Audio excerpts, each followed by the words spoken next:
তো বাংলাদেশের আসলে কাজটা কি করেছি আমরা এখানে, তো ওইটি জানার জন্য আজকে আপনাদের এখানে জড়ো হওয়া, আমরা সকলে আপনাদের সামনে একটা মিথ্যা প্রেস আয়োজন করা। আমরা ড্রিমস অফ বাংলাদেশ সবসময় আমরা রোবোটিক্স নিয়ে কাজ করি। রোবোটিক্সকে কিভাবে বিশ্বের মানচিত্রে বাংলাদেশের মাধ্যমে তুলে ধরা যায় ওইটা নিয়ে কাজ করি আমরা, এবং বাংলাদেশের তরুণ উদ্ভাবকদের যে উদ্ভাবন, এই উদ্ভাবনগুলোকে কিভাবে বিশ্বের মানচিত্রে তুলে ধরে বাংলাদেশের নজর কাড়া যায়, ওই কাজে আমরা করে যাচ্ছি।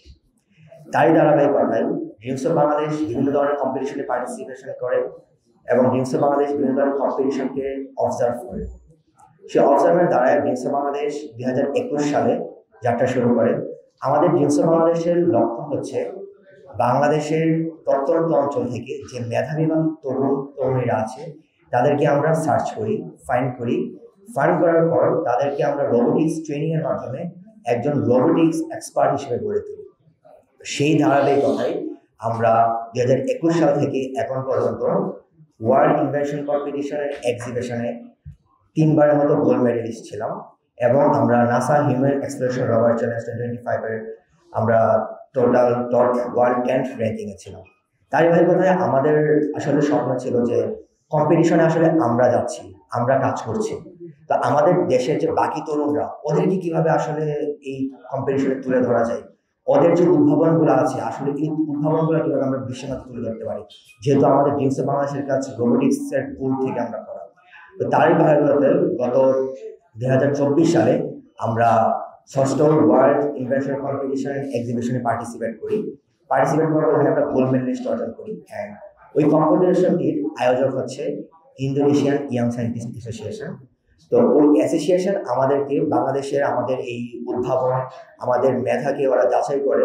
ওরা ভাবলো যে বাংলাদেশের তরুণের মেধা ওয়ার্ল্ডে কমপ্লিট করার মতো। তার ধারাবাহিকতায় আমরা গত বছর কান্ট্রি রিপ্রেজেন্টেটিভ অ্যাওয়ার্ড অর্জন করে ড্রিমস অফ বাংলাদেশ। এই কান্ট্রি রিপ্রেজেন্টেটিভ অ্যাওয়ার্ডের মাধ্যমে আমরা আমাদের দেশের মধ্যে এই কম্পিটিশনটি আয়োজন করার পারমিশন পাই। সেই ধারাবাহিকতায় dreams of Bangladesh 7th world invention competition exhibition 2025-এ আমাদের সামনে হতে যাচ্ছে, ওই জন্য প্রিপারেশন নিই। অ্যান্ড পুরো বাংলাদেশ থেকে আমরা 1000 স্টুডেন্ট সিলেক্ট করি। আমরা গত মে মাসে আমরা বাংলাদেশ ন্যাশনাল রাউন্ড আয়োজন করি, যার মাধ্যমে আমরা ওই 1000 কম্পিটিশন থেকে আমরা 70 জন টপ পার্টিসিপেন্টকে বাছাই করি, যারা কিনা মালয়েশিয়াতে পার্টিসিপেট করার জন্য যোগ্য। তারপর আমরা ক্রমাগতভাবে 2টি বুট ক্যাম্প আয়োজন করি। এই 2টি বুট ক্যাম্পের মাধ্যমে আমরা ওই 70 জন স্টুডেন্ট থেকে আমরা টপ 40 স্টুডেন্টকে বাছাই করি। এই টপ 40 স্টুডেন্টকে নিয়ে ইনশাল্লাহ আমরা আগামী 21 থেকে 25 সেপ্টেম্বর মালয়েশিয়ার সেগ ইউনিভার্সিটিতে ওয়ার্ল্ড ইনভেনশন কম্পিটিশন এক্সিবিশন 2025-এ অংশ নিতে যাচ্ছি। বাংলাদেশের এই প্রথমবার আমরা অভিভাবক, মেন্টর এবং পার্টিসিপেন্ট সহ 70+ মেম্বার্স নিয়ে আমরা ওয়ার্ল্ডের কোনো কম্পিটিশনে পার্টিসিপেট করতে যাচ্ছি। এটি আমাদের নতুন বাংলাদেশের জন্য একটি নতুন অর্জন। আমাদের 70 জন পার্টিসিপেন্ট, অভিভাবক ও মেন্টরগণদের নিয়ে ওয়াইসের ইতিহাসের প্রথমবারের মতো এত বড় ডেলিগেশন আমাদের ওয়ার্ল্ড ইনভেনশন কম্পিটিশন এক্সিবিশনে পার্টিসিপেট করতে যাচ্ছে।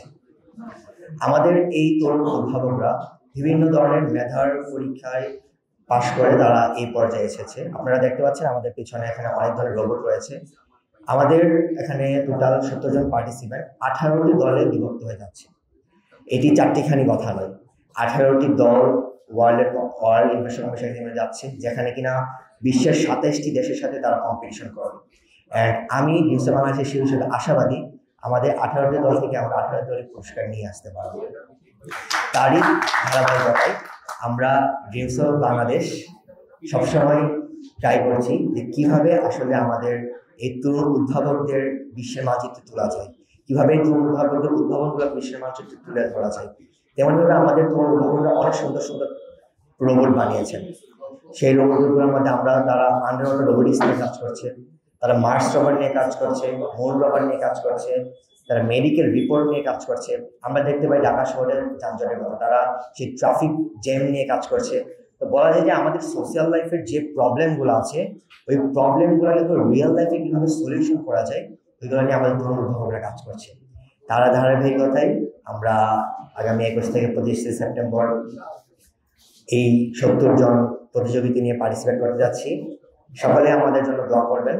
যেন আমরা বাংলাদেশের নাম বিশ্বের মানচিত্রে তুলে ধরতে পারি, বাংলাদেশের এই অর্জনগুলা, বাংলাদেশের উদ্ভাবনগুলো যেন বিশ্বের প্রত্যেকটা দেশকে হারিয়ে চ্যাম্পিয়ন অর্জন করতে পারি, এই আশা আমি ব্যক্ত করছি।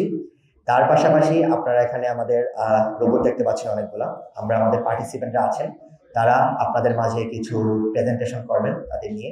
সো সেই তারপরে আমি প্রথমে আহনাফকে বলবো যে তার প্রজেক্ট একটু ব্রিফ করার জন্য। আপনারা কাইন্ডলি আমাদের এই তরুণ উদ্ভাবকরা আসলে তারা কি নিয়ে যাচ্ছে, আসলে বাংলাদেশ যে কতটা ক্যাপাবল এই সাইড থেকে, বাংলাদেশ যে আসলে এগিয়ে যাচ্ছে তার ধারাবাহিকতা আমরা এখন কিছু দেখবো, কিছু সিন দেখবো আপনাদের সকলের সাথে। Thank you.